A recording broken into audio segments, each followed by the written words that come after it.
Today's guest is Stacey Klein. She's running for U.S. Senate seat as a Republican. Stacey was raised on a dairy farm in Trempealeau County. An Arcadian high school graduate, she was active in sports, music, theater, and many clubs, including her second trip to Washington, D.C. for Project Close Up. She obtained a degree from Carthage College in Kenosha, where she double majored in music and exercise and sports science. The Milwaukee area was her home for several years after college, where her career path took her in other directions, and she spent time as a member of the Milwaukee Symphony Chorus. Stacey returned to Trempealeau County, where she lives with her husband, Chad, and her daughter, Mackenzie. She has spent over a decade fighting financial illiteracy in the financial services industry, while Chad works for the Army Corps of Engineers. Her 3 siblings are all military members. This was not an option for Stacey due to congenital heart defects, but she has a strong desire to serve. She has been part of the GET School District COVID Advisory Committee, the GET School District Strategic Planning Committee, and represents her district as a county board supervisor, where she is in regular communication with her constituents and strives to go above and beyond. Let's welcome Stacey Klein. Welcome to the Cheryl and Shirley Show. Today's guest is Stacey Klein. She's running for U.S. Senate. She's running against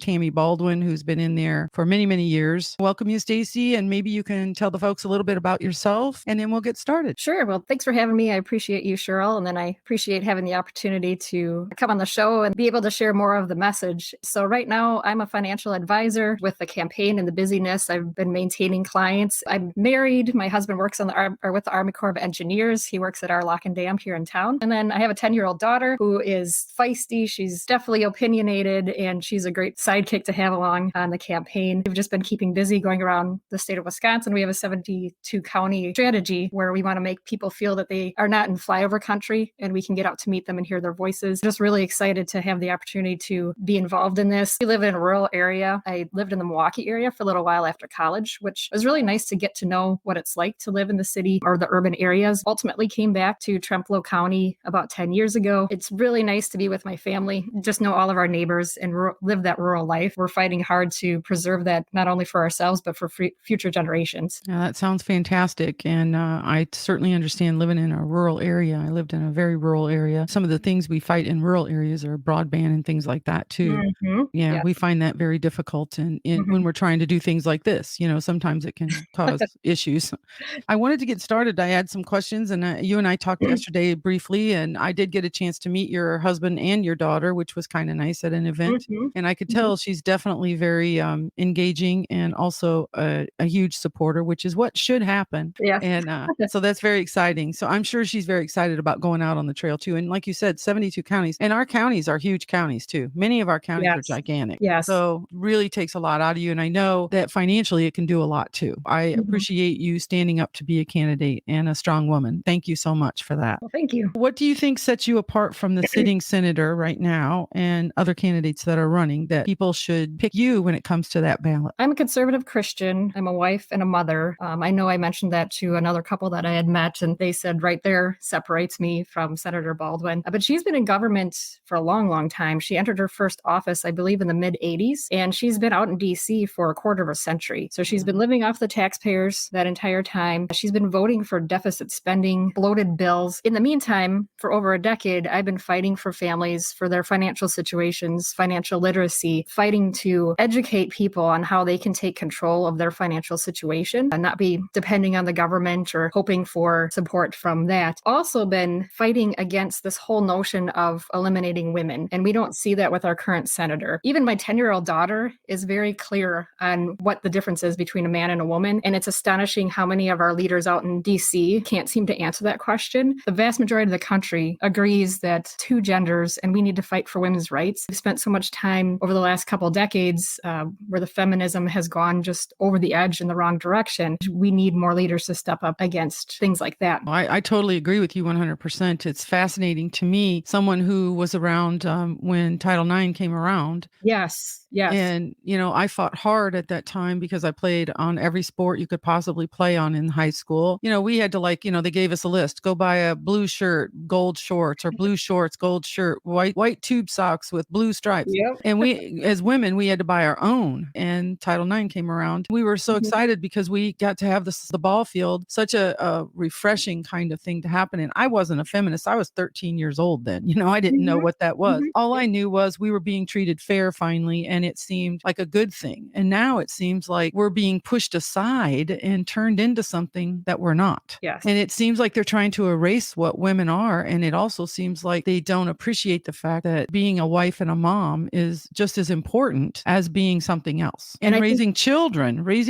in a stable home. It just seems amazing to me. And we'll get into more of that. Yeah. I just am shocked by that. So I'm glad that you approached that and mentioned that, because it is very important in today's world. It is. And it's interesting to watch the far left jump from one marginalized minority to another and then just leave that last one out to dry. I mean, not that long ago, we had the Me Too movement and how big that was. But now, it's fine for these men with mental disorders to be in women's safe spaces. Yeah. How did we arrive there? Anybody, I don't even understand it. And, when you ask the question, even at public school systems, if you ask the question, if a male can walk into a female's restroom right now, they can legally. There's nothing that can stop them. That stuns me. You have a 10-year-old daughter. That stuns me and it frightens me. Right. I don't know if she's involved in sports, but you have to really pay attention to that stuff now as a parent. And not that you didn't before, but now it's like they come right into your bathroom or right into your locker room and it's okay. And I can't comprehend it. It's just really difficult for me. Yeah, we need to stop putting up with this. Yes. Thinking my daughter too, she was in jujitsu for a couple of years and we're taking a little break and looking at going back. One of the big reasons I want her to go back to that is so she can defend herself in case she does get into a situation, which is really unfortunate. And even living in our rural area, I remember when we were kids, we would just jump on our bikes and we'd ride down. We were on a farm, so about a half mile down was this place called Pine Creek, and it's unincorporated. It's got a couple bars, a church, a few houses, and we'd go down to the bar and buy candy or play with our friends because the church parking lot, we'd play kickball and whatnot. And we just never had those worries. Yeah. My mom packed us a little lunch and said, come home before the street lights go out. Right? Yeah, exactly. Yeah. We lived by a park and we had a blast. I mean, we had a lot of fun riding our bikes and skateboarding and whatever else. It does seem like it's a very different world. And I'm not saying things didn't happen back then.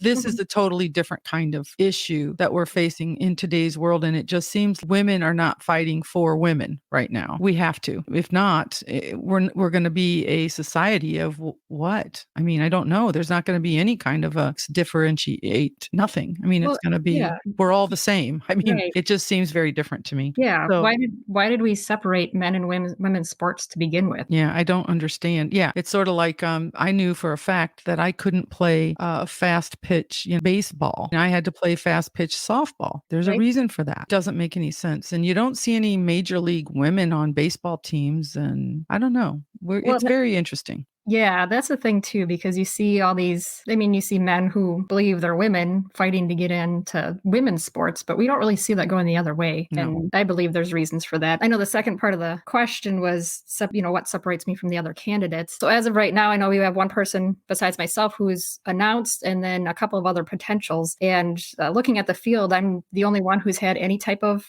governmental office experience. Serving on our county board has given me the opportunity to learn government, understand it, learn it in all different levels. My husband also serves on our town board. I've volunteered for everything I possibly can at the county. I'm part of the county ambassador program. So we go down and we speak with the legislators, get to know the state a bit more on what they're doing. There's nuances and there's different things to learn about how government works, how it operates. I can bring that to the table and to this office. Also looking at Wisconsin's a purple state. I am conservative and I'll stand in my conservative values. I know I was working with a coach for my business and it seemed like every time we met, we came back to the Bible as being our manual and what we need to go to for answers. So I stand firm in that, but then also having the ability to speak with those in the middle and even those on the left. Because I think campaigning solely on the far right talking points, maybe we'll get those votes. We need far more than that if we want to win the seat back. And it's for the entire state. So we need to make sure people understand that as a representative, I'm representing everyone in Wisconsin. I hold strong my conservative ideals, understanding again, those nuances of government. Not every bill or committee discussion is going to be about these hot topics. We have to be able to have those conversations with people we don't agree with and come to agreements while still fighting for our conservative values. And I've heard that from not only people on our county board, those that watch the meetings. It's really amazing how many people watch our our county board meetings online, speaking to others throughout the state and how I'd be able to bring that to the seat. And like I said, still standing for conservative values. Absolutely. I agree with you. We are a purple state and people should recognize that, because we won't win if we don't recognize that. And we have to reach across to everyone. We have to get them to understand that our principles and our values are basically the same as most people. I mean, when you think about it, there's about 80% of us we can agree on. It's very interesting that we always focus on the 20% we can't. It is. Yes. Yeah. Yeah. And even inside our party, what's going on where we do have, we have this whole notion of I'm more conservative than you, and this Republican version of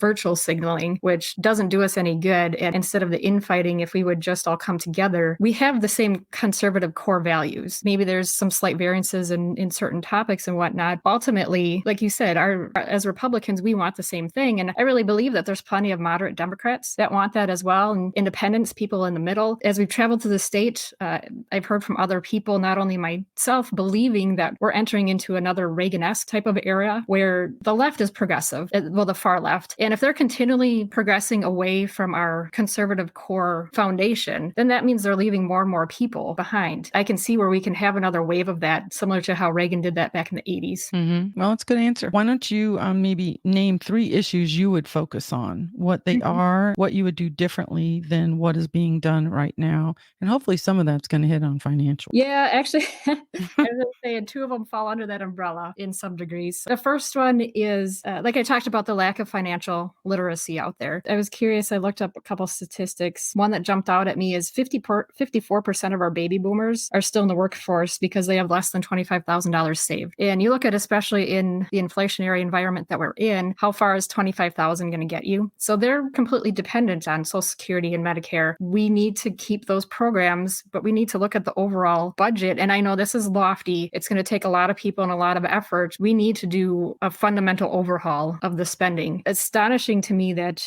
on the local level, we have to stay within the tax levy limits. And sometimes that's a battle. At the state, they have to balance budgets. Then we get to the federal government, and it's as if they can spend.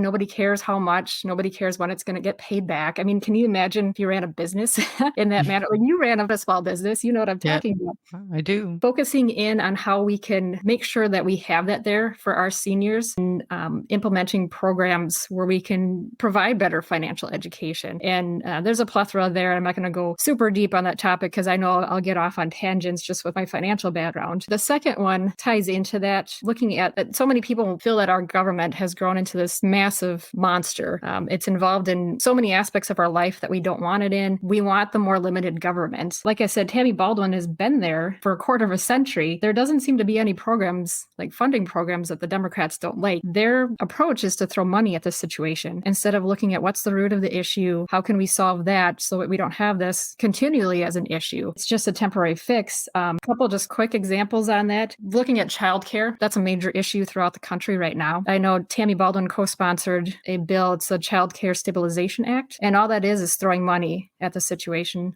subsidizing childcare. The Wisconsin Counties Association, through Ford Analytics, is an organization that does a bunch of analyzing statistics and looks deeper into issues. They released a report not that long ago about childcare, confirmed that money is just a temporary fix. Really, we need to start looking at why we're in an environment where both parents have to work in order to pay their bills. What's going on with regulations in childcare? Can we make some adjustments there to help the childcare facilities where they aren't spending so much or limited in what they can do? We can take a much deeper dive into analyzing that and seeing what we can do to really solve it instead of just temporarily throw money at it. I think the sad thing about when we do that, when we throw money at it, it seems to then become a program that's set in stone and we don't ever change it. And that's part of our problem, is all these programs and we just keep on pouring money into it. So if you let something happen, then it just keeps on happening and you just keep on doing it. And one huge, big example of that would be the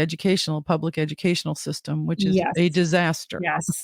More money is not helping. That's for sure. No. And I spoke with a college classmate about a month ago. He works for the Department of Education in another state. He let me know that the curriculum it's only developed through California and Texas. And then you look at Wisconsin Wisconsin, and I've spoken to area principals, how different the rural area is from the city. And then so much of it comes in from California, Texas, but it's done through the urban and city areas. We have different lives, different needs in the rural areas. So if we brought it back to the states, instead of having this one size fits all mentality, then we could regionalize it. I mean, there's just so much, we could do so much better for our kids. And when you look at it, the money is most efficiently and effectively spent at the local level, and even more so the state level than the federal government. So let's cut out the middleman wherever we can, bring it back to where our local leaders, our state leaders can do what's actually right for our kids and, and for these other programs too in all these areas. Yeah, I agree. I know our next one is a little bit right now, a tougher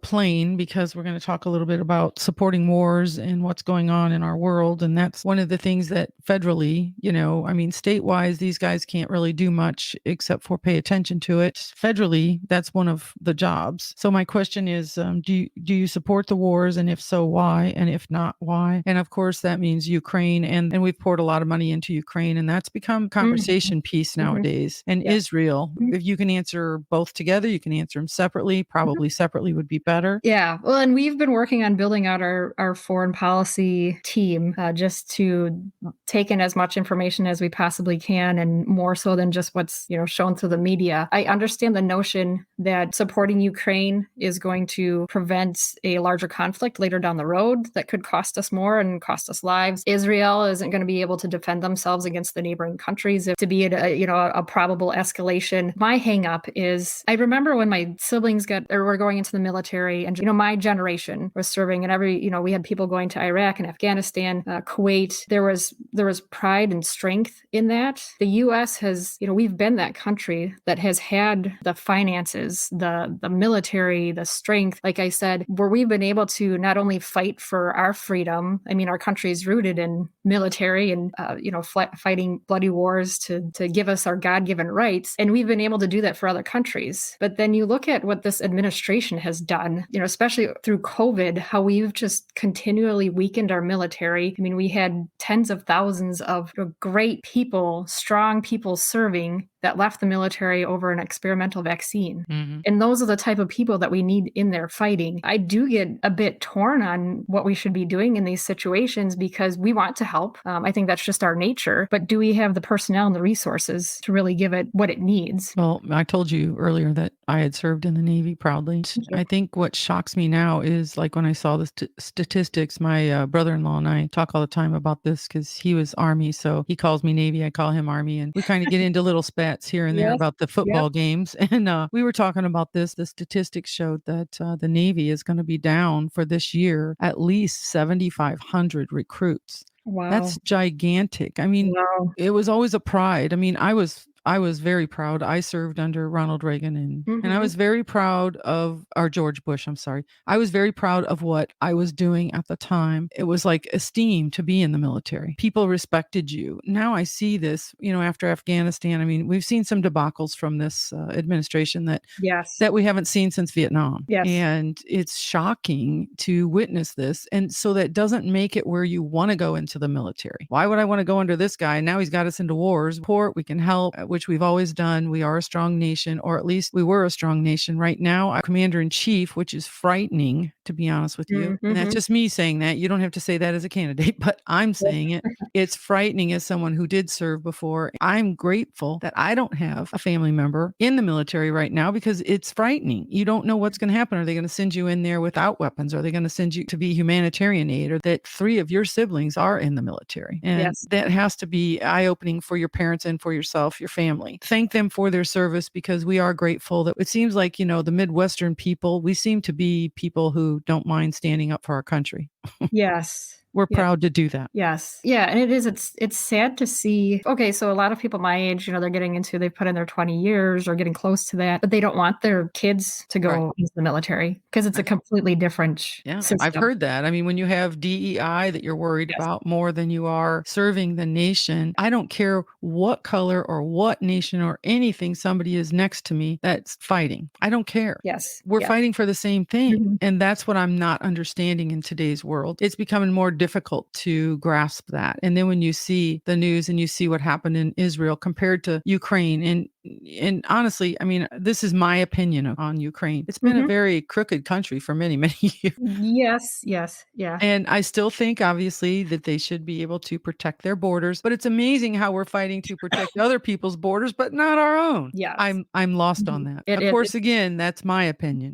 Yeah. And then going back to that too, where we see so many people in our country are hurting. I mean, just the inability to go to the grocery store and purchase your groceries or fill your tank up with gas. And, I mean, the way inflation has been hitting so hard, and we still have the inflation. I don't understand how this administration can go around and talk about our strong economy and unemployment is down and whatever else. Well, we know what goes into those numbers. Yes, we do. So just completely oblivious to what is actually happening. So there's a lot of Americans, a lot of Wisconsinites who are just livid because they see all of this money going to support other countries. If it is the case that we're doing this to support Ukraine and prevent a larger conflict and more expenditures, more personnel going over there, then our government hasn't done a good job of communicating that to the American people. There's so much surrounding, like you said, with Ukraine, where it's suspicious that we're sending all this money there. Yeah, compounded out with Israel and whatever else is going on globally. And at some point, we just have to say, okay, we don't have the money or the resources. Because let's say something does happen and we do have to go to a global conflict. Do we have the foundation and the strength, the personnel to do that? Maybe we should be spending our time building that and be prepared in case something does happen of that magnitude. Well, we should be worried about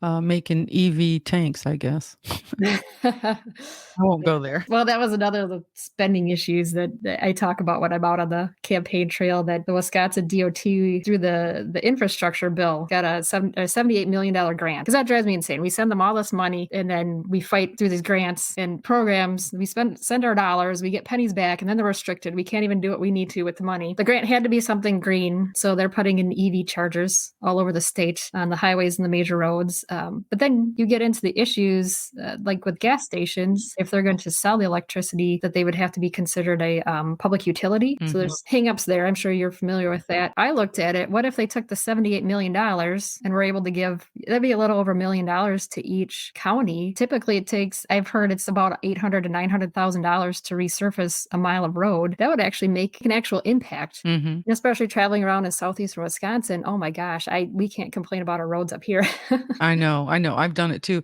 So one of the things too that gets me about the electric vehicles, that fascinates me about people saying, "Oh, we'll just go out and buy one." Well, first of all, they're not very affordable, and secondly, charging stations, and thirdly, in the winter, they don't Yep. do well. And we live where I have snow on my ground right now. Yes, I know.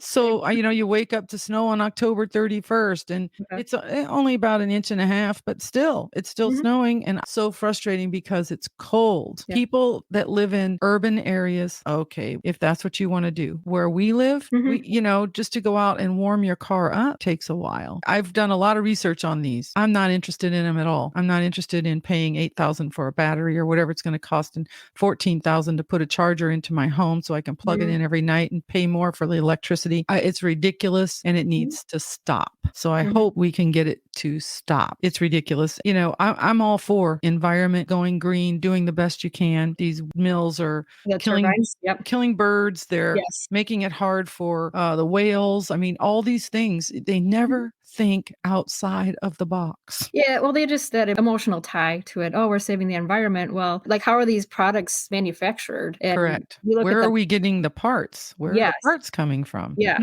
Yes. Yeah. Can they be recycled? What are they made of? And then you look at the batteries, and there's opposition to mining here in the U.S. Well, Right.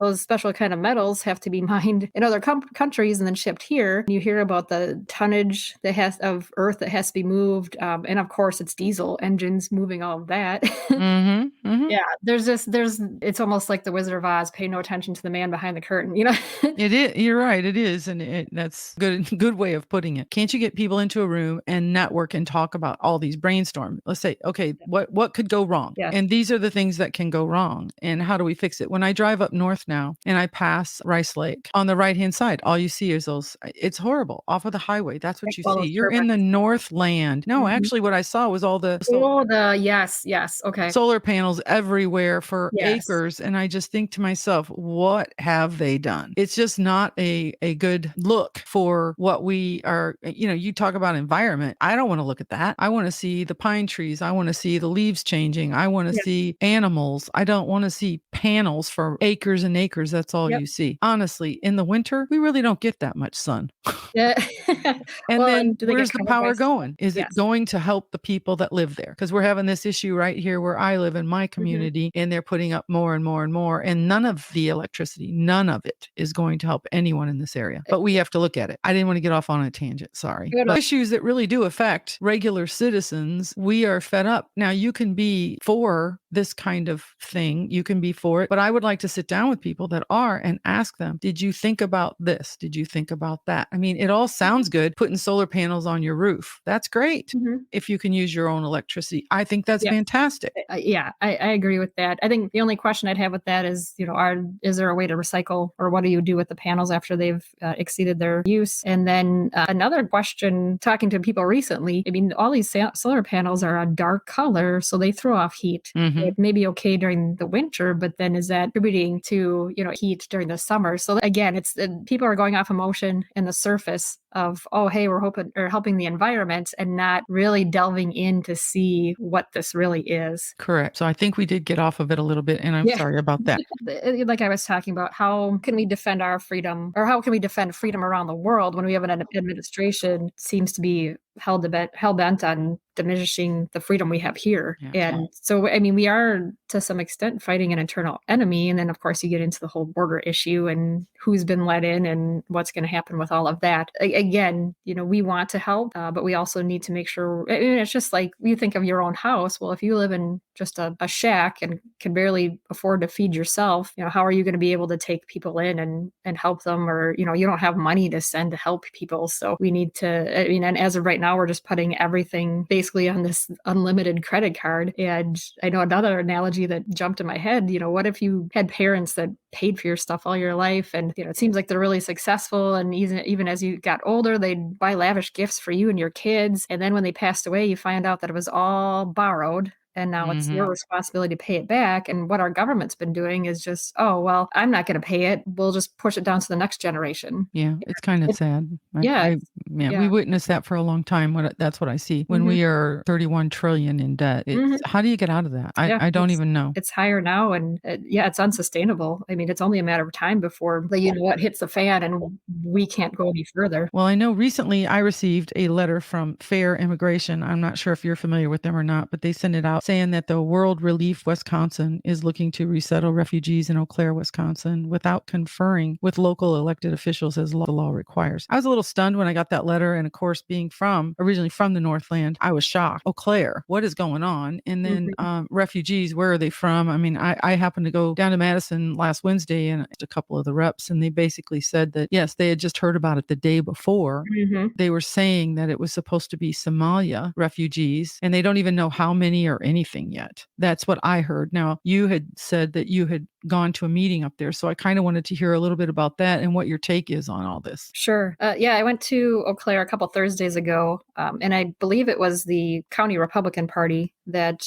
gathered people together to discuss this. It was at the VFW in Eau Claire, and it was packed out. There was standing room only, so a lot of concerned citizens. Again, everyone was just hearing of this, and they had a couple of more so experts speak to this. There was a gentleman from Minnesota who described what's going on, because I didn't realize that there's times where they fly refugees up to Canada and then they come over through our northern borders. And so then that's why we're seeing issues in northern Minnesota, really not all that far from where we are. So it's these larger organizations who are supposedly Christian based, and they want to help refugees. We already take in 75% of the world's refugees. They're supposed to, from what I understand, go through the state and go through government to discuss bringing these refugees. But in this case, they bypassed the state, which they said they could do. And then they went to the city of Eau Claire and had someone sign off for this. It's supposed to be 75 refugees, but history shows that you can always multiply that number by at least 4 or 5, because they bring in family members. There's many parts of the states where this is happening. And there's been surveys done, who was the family member that brought you in? And it wasn't a family member. They just happened to maybe know somebody or catch a name. And a lot of stuff that's being been done without proper procedure. Again, like we talked about with the war issue, do we have the resources and the ability to take in people? You and I had discussed a little bit too, where this is going to affect every system in the area, and they can settle or they can be put up. It just has to be within 100 miles of Eau Claire. It was also said that if that gets rejected, from what I understand, that could still happen, then they're just going to come down to La Crosse. Well, I'm in Trumbull County, sandwiched right between those, so it's going to affect us either way. Another concerning issue is that they're not expected to assimilate to America, bringing in completely different cultures, and depending on where they are from countries in the world, they might be anti-Christian, very different lifestyles. So we appreciate that our country was built on immigrants, and as Republicans we always say legal immigrants. We had a process and a system for that. This appears to be just another way for the government to dictate how we live our lives, what kind of restrictions we're going to have. And another thing that they mentioned is that local churches will help with this because they believe they're doing something good. They're only expected to help them for a limited amount of time. And then I don't know if they've gotten jobs or how they're going about their lives. Otherwise, they're on the government tax roll. We already have a major issue of too many able-bodied working adults of working age who are living off the government. And now we're just going to add to that and increase the tax burden on those who are working. And the sad part is that, truthfully, Eau Claire can't afford that. Right. Who can? And then it taxes your medical, your health industry, your police, your schools. I just don't understand how an organization who claims to be Christian can do that and bring people, like you say, that won't assimilate. And that's part of the problem. They don't assimilate. And then all of a sudden you have 300-400 different people from different areas that do not want to assimilate to what we are. That's where the issue comes in. Of course, I will be called a racist for that. I am not a racist. I've never been a racist. I'll just say this. This is the third place I've lived in the state of Wisconsin. And I have less land here than I've had anywhere else. The school system is worse than any school district I've ever been around. I pay more taxes here. It blows my mind. And I have a smaller house. That's the other thing too. We downsized. And so it blows my mind that that's what's happening. And then to think that I'm within the 100 miles of Eau Claire. And we had this issue happen when the Afghanistan refugees came over, were not vetted. And that's what I heard too. These people were not vetted. And that's probably the scariest part. We already know that there are sleeper cells in the United States coming across the southern borders. There's issues that you are going to face as a candidate and if you're elected as a senator that are before this, we haven't had to face that often. I was talking to a friend this morning and we were talking a little bit about how it was in the late 60s and the 70s. And this is what this time reminds me of, is what's going on with all these college kids. And we had all the issues going on then too, bombings and SLA and all these groups. And, it's sort of like BLM and Antifa and all this stuff that's gone on. And we've allowed it to happen. We have to get back to common sense and we have to get back to people that are serving to serve the reason they're supposed to be there to serve, not for life, as many of them have done. And that's on both sides, Republican and Democrat. They need to retire and allow people like yourself to be elected and get in there and make some changes that really do need to happen. Because I don't think that you want this to be a career. Right. And that was the intention of our founding fathers, that we would have our citizen legislators, like, take your turn, you'd spend some time serving, then go back to your career or, your civilian life. Yeah, we've gotten completely away from that. And I mean, you just look at how many aspects of our government are what our founders warned us of. Right. What if don't want to have term limits because they get voted in and then all of a sudden it starts going to, a different kind of an attitude. And that's very unfortunate. I think we do need to go back to term limits, and we have term limits on a president, and there's a reason for that. I just want to say thank you for being willing to just sit here and talk to me about all of this. And I know we've kind of gone off script a little bit, but I think that's good because we talk about many different things and many different issues that a lot of people aren't aware of. How would you handle the fiscal situation our country is facing? I mean, we're adding another $2 trillion this year and same next year, or are we going to keep compounding? And we need more fiscal conservatives to stand up and be the adults in the room. I'll see on Tammy Baldwin's Facebook page where it's just this constant, I mean, you see the theme of I, me on there, but I brought this funding back for this program and I did this, and it's always talking about bringing money. It's going to suck for a while, but we need to put the brakes on the spending and develop a game plan to buy down this debt. It's going to take people being adults in the room. We need to separate the emotion from the logic and common sense. I know that's something I do get to do a lot in my profession. When it comes to the market, people can get very emotional, but then when you bring them back to the logic, history, and the common sense, then you do a lot for them. And we need those types of leaders to get to Washington, put their foot down, and say enough is enough. Almost like you would tell your kid, no, we don't have the money to spend on that. We're going to rein it in. So not only reducing the spending, but then prioritizing, like I talked about with all these different programs where we have the federal government as the middleman. So all this money is getting filtered through the federal government. And like I said, we're fighting to get it back via grants and programs. And it just doesn't make any sense. And it's costing the taxpayers so much money. That fundamental overhaul and change, a lot of like what Senator Johnson talks about. And it's going to take a massive effort. But that's what I'd be advocating for